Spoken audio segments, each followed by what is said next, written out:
భారత్ పాకిస్తాన్ మధ్య సైనిక చర్యలు కాల్పులకు బ్రేక్ పడింది. సరిహద్దుల్లో 3 రోజుల బీభత్సం తర్వాత కాల్పుల విరమణ అమల్లోకి వచ్చింది. అమెరికా, సౌదీ అరేబియా సాయంతో పాకిస్తాన్ మొత్తానికి కాళ్ల బేరానికి వచ్చింది. అమెరికా, సౌదీ అరేబియా తీవ్రంగా శ్రమించి ఇరు దేశాలను శాంతిపరిచాయి. మొత్తానికి కాల్పుల విరమణకు భారత్, పాకిస్తాన్ అంగీకరించాయి. కాల్పుల విరమణ ఒప్పందానికి అంగీకరించినట్లు భారత విదేశాంగ కార్యదర్శి విక్రమ్ మిశ్రీ ప్రకటించారు. అయితే రేపు ఇరు దేశాల డీజీఎంఓల మధ్య చర్చలు జరగనున్నట్లు చెప్పారు. ఈ చర్చల్లో భారత్ కండిషన్లకు పాకిస్తాన్ ఒప్పుకుంటుందా లేదా అన్నది బిగ్ క్వశ్చన్ గా మారింది. ఒకవేళ ఇండియా కండిషన్స్ కి పాక్ ఒప్పుకోకుంటే భారత్ భవిష్యత్తులో ఏ నిర్ణయం తీసుకుంటుందోనని ఉత్కంఠగా మారింది. నిన్న సాయంత్రం 5 గంటల నుంచి కాల్పుల విరమణ అమల్లోకి వచ్చింది. మధ్యాహ్నం 3:15 ఇండియా డీజీఎంఓకి పాక్ డీజీఎంఓ ఫోన్ చేసి కాల్పులు విరమించాలని కోరినట్లు మిస్ట్రీ తెలిపారు. మరోవైపు పాక్ మంత్రి ఇషాక్ దర్ కూడా కాల్పుల విరమణ ఒప్పందాన్ని అంగీకరించినట్లు ప్రకటించారు. అంతకుముందు భారత్, పాకిస్తాన్ కాల్పుల విరమణకు అంగీకరించాయంటూ అమెరికా అధ్యక్షుడు డొనాల్డ్ ట్రంప్ ప్రకటించారు. అమెరికా మధ్యవర్తిత్వం ఫలించిందంటూ తన ట్రూత్ సోషల్లో ఓ పోస్ట్ చేశారు ట్రంప్. రాత్రంతా ఇరు దేశాలతో సుదీర్ఘంగా చర్చలు జరిపామన్నారు. వెంటనే కాల్పుల విరమణ చేపట్టేందుకు భారత్, పాక్ అంగీకరించాయన్నారు ట్రంప్. సరైన సమయంలో ఇరు దేశాలు విఘ్నతతో తెలివిగా వ్యవహరించాయని ట్రంప్ కొనియాడారు.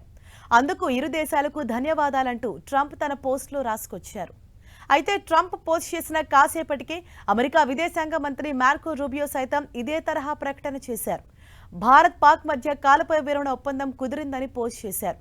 భారత్, పాక్ ప్రధానులు నరేంద్ర మోదీ, షెహబాజ్ షరీఫ్, భారత విదేశాంగ శాఖ మంత్రి Jaishankar, Pak chief of army staff Asim Munir, ఇరు దేశాల జాతీయ భద్రతా సలహాదారులు అజిత్ దోవల్, ఆసిం మాలిక్తో మాట్లాడినట్లు చెప్పారు. తాను అమెరికా ఉపాధ్యక్షుడు జేడీ వాన్స్ ఇందుకు సంబంధించిన చర్చల్లో పాల్గొన్నామన్నారు. భారత్, పాకిస్తాన్ల మధ్య యుద్ధ తీవ్రతను తగ్గించేందుకు అమెరికాతో పాటు సౌదీ అరేబియా కూడా తీవ్రంగా ప్రయత్నించింది.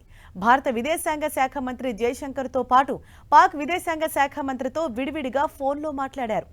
భారత్, పాకిస్తాన్ తమ విభేదాలను చర్చల ద్వారా పరిష్కరించుకోవాలని కోరింది.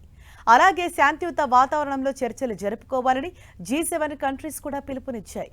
భారత్, పాక్లలోని పౌరుల భద్రతపై ఆందోళన చెందుతున్నామని ఇరు దేశాలు చర్చలు జరపాలని G7 దేశాలు ప్రతిపాదించాయి. ఇక రేపు జరిగే భారత్, పాక్ డీజీఎంఓల సమావేశంలో భారత్ కొన్ని కండిషన్స్ పెట్టే అవకాశం ఉంది. ఆ కండిషన్స్ కు పాకిస్తాన్ ఓకే చెబితేనే కాల్పుల విరమణ అంగీకారానికి ఒప్పుకోనున్నట్లు తెలుస్తోంది. ఒకవేళ ఒప్పుకోకుంటే వార్ కంటిన్యూ అవుతుందని హెచ్చరించే అవకాశం ఉంది. మోస్ట్ వాంటెడ్ టెర్రరిస్టుల లిస్టును మరోసారి పాక్ ఇండియా ఇవ్వనున్నట్లు తెలుస్తోంది. వారందరినీ అప్పగించాలని భారత్ డిమాండ్ చేసే అవకాశం ఉంది. పాకిస్తాన్లోని ఉగ్ర స్థావరాలను తుడిచిపెట్టాలని ఇండియా గట్టిగా డిమాండ్ చేయనుంది. మరోవైపు ఎల్ఓసి వెంట ఉన్న సమస్యల పరిష్కారానికి పట్టుబట్టనుంది. అయితే ఇండియా కండిషన్స్ కు పాక్ ఒప్పుకుంటుందా లేదా అన్నది పెద్ద సస్పెన్స్ గా మారింది. The Director General of Military Operations of India at 15:35 hours earlier this afternoon. It was agreed between them that both sides would stop all firing and military action on land and in the air and sea with effect from 1700 hours Indian Standard Time today. Instructions have been given on both sides to give effect to this understanding. The Directors General of Military Operations will talk again on the 12th of May at 1200 hours. Thank you. Called the